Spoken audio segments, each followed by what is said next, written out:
Bonjour les amis, un salut cordial. Aujourd'hui, on va continuer avec des vidéos concernant la programmation de l'intelligence artificielle en Python.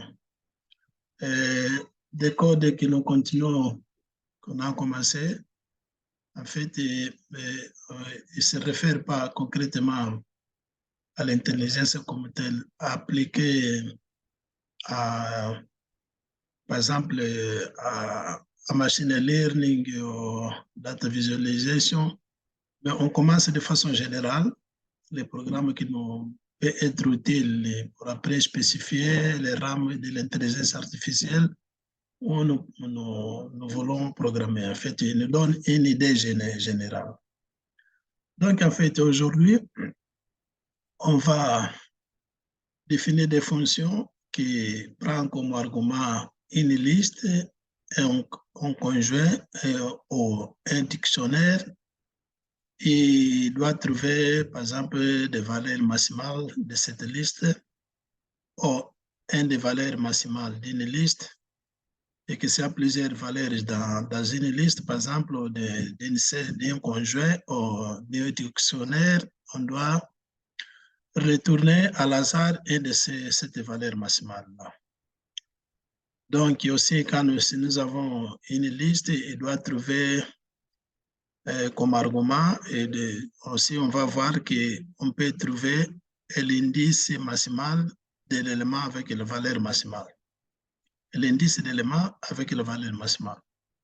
Donc, c'est ça que je vous explique ici dans les codes que j'ai fait pour question de temps. Donc, je préfère vous expliquer tant qu'il va commencer à l'écrire.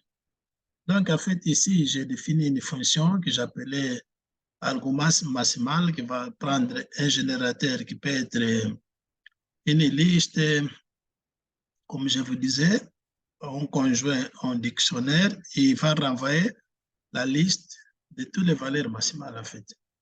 Donc, je vais commencer pour définir une valeur maximale. D'abord, j'ai importé les variables, les librairies ici nécessaires pour les programmes là, qui est le math, le random. Et en fait, j'ai commencé pour définir une variable comme maximale, le moins infini. Donc, j'écris une liste vide ici où je vais armazener toutes les valeurs maximales dans une liste, dans un générateur, dans ce cas-là. Donc, je commence à dire que par paire, pour chaque paire EV dans un générateur, ici, générateur, je réfère à une liste, un conjoint, comme je vous dis. Donc, je vais dire que c'est les valeurs de cette paire-là, de cette paire élément valeur, les valeurs, c'est les valeurs et la valeur est majeure que la valeur maximale, donc que j'ai prédéfini comme maximale au début ici. Donc, je vais faire quoi? Je vais assigner à la liste, à l'élément correspondant à cette paire-là, et à la valeur comme la valeur maximale. Si ce n'est pas un cas, ici par exemple, c'est les valeurs que j'ai prédéfinies, c'est les valeurs est égale à la maximale, hein? OK? Donc, je vais ajouter dans la liste vide là l'élément correspondant et je retourne la liste remplie dans ce cas-là. Donc, ici, je vais définir une fonction que j'allais argument élément, c'est-à-dire une fonction qui trouve l'élément dans une liste avec la valeur maximale. Donc, dans une liste, je vais identifier l'élément qui tient la valeur maximale. Ici, par exemple, avoir plusieurs éléments dans la liste avec la valeur maximale, par exemple, disons qu'une liste avec 7 éléments total qui commence pour 0, pour 1 jusqu'à 7.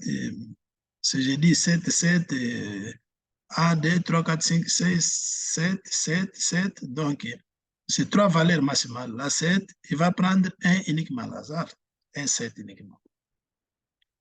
Donc, ici, je retourne à Lazare, comme je vous disais.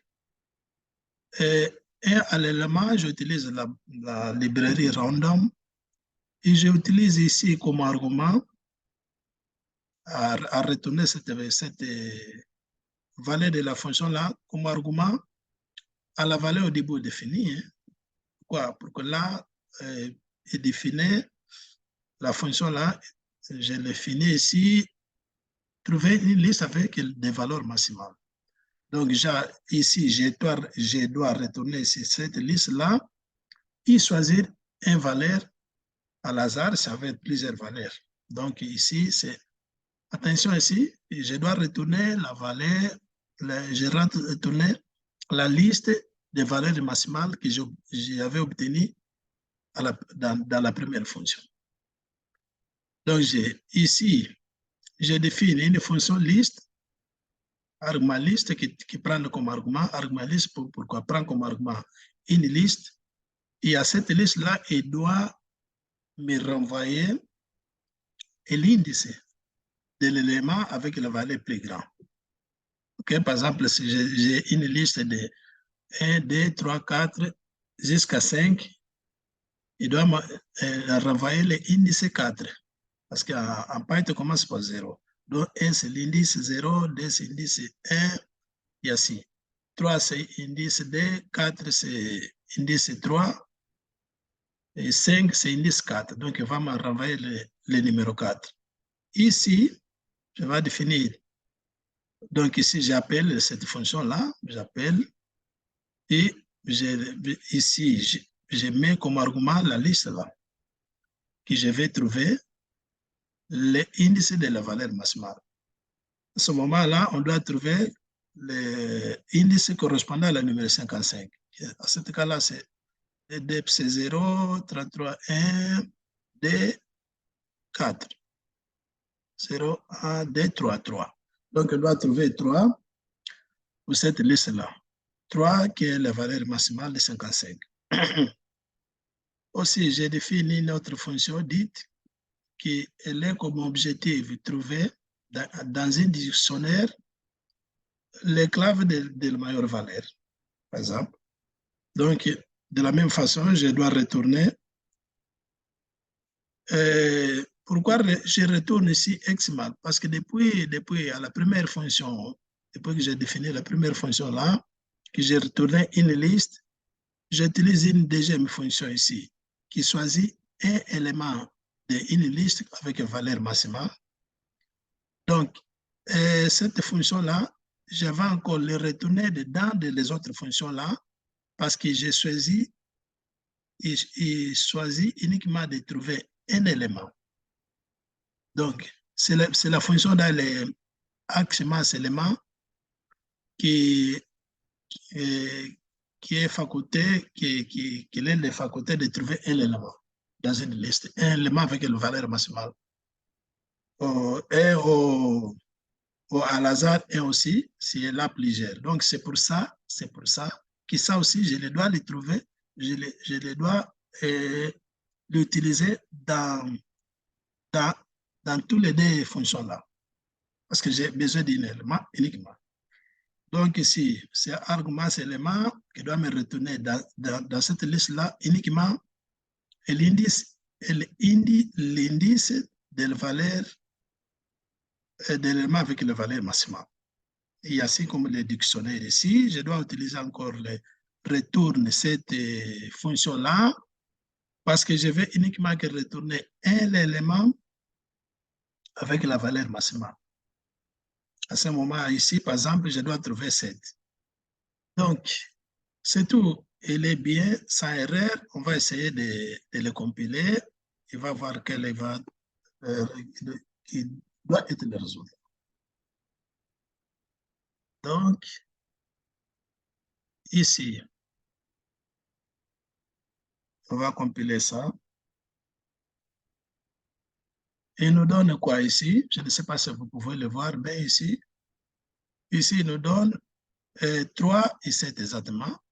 3 pourquoi? 3 dans la fonction que j'appelais argmaliste, les valeurs maximales il est à l'indice 3, comme je vous avais dit, 0, 1, 2, 3.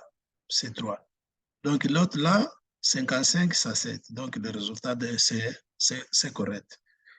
Donc en fait, les programmes de ce genre-là, on doit vraiment les comprendre bien parce que quand on va commencer à programmer certains programmes concrètement, par exemple, des machines learning ou autres, par exemple, l'intelligence artificielle, de façon générale.